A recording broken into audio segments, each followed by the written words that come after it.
अपनी किताब नेमत कुबरा में एक हदीस नकल फरमाते हैं, मेरे आका ने फरमाया कसम काबे के रब की।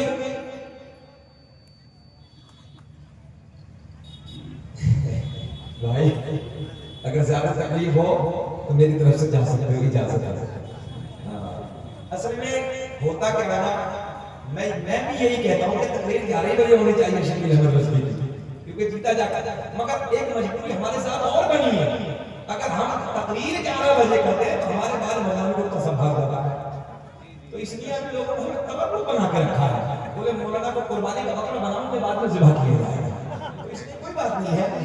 अच्छा, ये मकाम हासिल करने के लिए भी अल्लाह साहब बड़ा मशक्कत करता है। जब ये वक्त आता है कि लोग बचा कर रखते हैं तवल्लुद की तरफ, तो इस मकाम को हासिल करने के लिए बड़ी मेहनत करनी पड़ती है। तो कभी नाराज हम तो होते ही नहीं नाराज है। अरे लोग हमें बचा के इसलिए रखते हैं कि कुछ कदर है ना, लोगों की नजरों में बता रहे ना, इज्जत है ना, कोई बात नहीं है, कम से कम उनका भरोसा तो है हमारे ऊपर। जरा बोलो तो सुभान अल्लाह। 3 किताबों का मैंने हवाले दिए। मेरे आका ने फरमाया कसम साबित रखी, देखो बड़ा जुमला, कसम साबित रखी, अल्लाह ने मेरा पूरा नसब पाक कर दिया। हजरत आदम से मेरे बाप तक, मेरे बाप से मेरी माँ तक एक भी ऐसा नहीं गुजरा जो बुतों के सामने हाथ जोड़ने वाला, बल्कि सारे के सारे एक खुदा की इबादत करने वाले थे। अब जितना यहाँ मजमा बैठा है हमारे स्टाफ को छोड़ के, पूरे मजमे को चैलेंज आज झारखंड वालों, नए नगर वालों सुने, कोई है तुम में ऐसा जो अपने नबी के 5 दादाओं के नाम बता दे? कितने दादा? और दादा का बाबा परदादा। अच्छा, अभी यूपी से मिल जाएगी। परदादा के बाबा लकड़ दादा, ठीक है, हाँ, लकड़ दादा के सकड़ दादा, फिर अकड़ दादा। 5 है किसी को?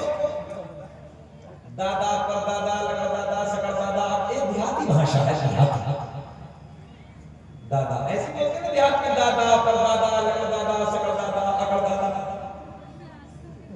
किसी को याद ही नहीं आता अपने नबी के 5 दादाओं के नाम। माशाअल्लाह हमारी जितनी भाई बहनें बैठी, ऐसा लग रहा है कि इनकी समझ में आ रही है, लोगों पर मुस्कुराहट है, इसलिए समझ में आ रही है। अल्लाह खुश रखे। और बड़ी बात है कि मैंने झारखंड और बंगाल, उड़ीसा और बिहार के इलाकों में मैंने ये देखा कि जितनी तादाद में हमारे भाई आते हैं माशाअल्लाह, उतनी तादाद में हमारी बहनें भी आती हैं। बस आपके लिए तो एक पैगाम है कि शोहरों की खिदमत करो, पर्दे में रहो, नमाजों की पाबंदी करो, किसी की जरूरत नहीं, बगैर हिसाब के जन्नत में जाओ। अल्लाह की रजा तुम्हारे शोहर की रजा में है। अगर तुमने शोहर की रजा हासिल कर ली, अल्लाह राजी हो जाएगा। मगर बात शोहर भी तो कम थोड़ी है, जानवर की तरह मारता है, इतना बड़ा नलायक बड़ा कि जानवर की तरह मारता है। हाँ, जानवर की तरह मारता है। बेटे, जब पता चलेगा जब तेरी बेटी दूसरे के घर में जाएगी, ये बेटी अपने घर को छोड़ के आती है, ये बेटी परिवार को छोड़ के आती है, किसके लिए? हमारे लिए। किसके लिए? शोहरों के लिए। पूरे खानदान को छोड़ के नहीं आती है। एक तू है कि जानवर की तरह मारने लगा, शर्म नहीं आती? जरा दिल पे हाथ रख, जब तेरी बेटी किसी के घर में जाएगी, जब कोई तेरी बेटी को मारेगा, तेरे दिल पे क्या गुजरेगा जब एहसास होगा? अच्छा, इसलिए मैं अपनी माँ बहनों से गुजारिश करूंगा, अच्छा माँ बहन बेटियां ज्यादातर शोहर से पिटती किस वजह से है मालूम है? ये नुस्खा बताता हूं आप लोगों को। पिटाई की असल वजह 85%, सुने, ज्यादा बोलना, मुजोरी करना। हाँ, औरत अगर कम बोलेगी तो शोहर पिटने का मतलब ही नहीं होता। 85% अगर औरतें खामोश हो जाए तो पिटेंगी नहीं, मगर औरतें भी कम नहीं, इतनी बड़ी मुजोर है कि कुछ। हाँ, एक राबिया बसरी की जिंदगी थी, खाने काबा की तवाफ के लिए जाती, 2 रकात नफिल नमाज, 1 कदम चलती, 2 रकात नफिल नमाज, और हमारी नावा ने 1 कदम चलेगी 20 गालियां, 1 कदम चलेगी 20 गालियां, 1 कदम चलेगी। सबकी बात करने लगा हूं, सबकी बात नहीं करने लगा हूं, बड़ी नेक औरतें हो। अच्छा, एक औरत आई मौलवी साहब के पास, हजरत कहने लगे, हजरत हमारा शोहर बहुत मारता है, बहुत मारता है, कोई तावीज दे दो। अच्छा, मौलाना भी बहुत चालाक थे, समझ गए, बोला अच्छा एक कागज निकाला, 3 लकीर खींची, लकीर समझते हैं, लकीर खींची, ताबीज बनाया, कहा कि लो बहन ले जाओ और जैसे तुम्हारा शोहर मारना शुरू करे मुंह में दबा के बैठ जाए, दांत के नीचे दबा के बैठ जाए। अच्छा घर गई, अब वो आया बेचारा कहीं बाहर से मजदूरी करके, तो इसकी आदत थी फटर फटर फटर फटर बोलने की, अब आदत थी इसकी, तो उसे भी गुस्सा आया, भाई जो आदमी 8 घंटे मजदूरी करके आ रहा, फिर उसके सामने खचक खचक खचक खचक बोलने लगी है, कहती से ऐसी जबान चल रही, तो उसे गुस्सा नहीं है। अब जैसे उसने लाठी उठाई, दौड़ के घर में गई, पॉकेट से ताबीज निकाला, दबा के नीचे।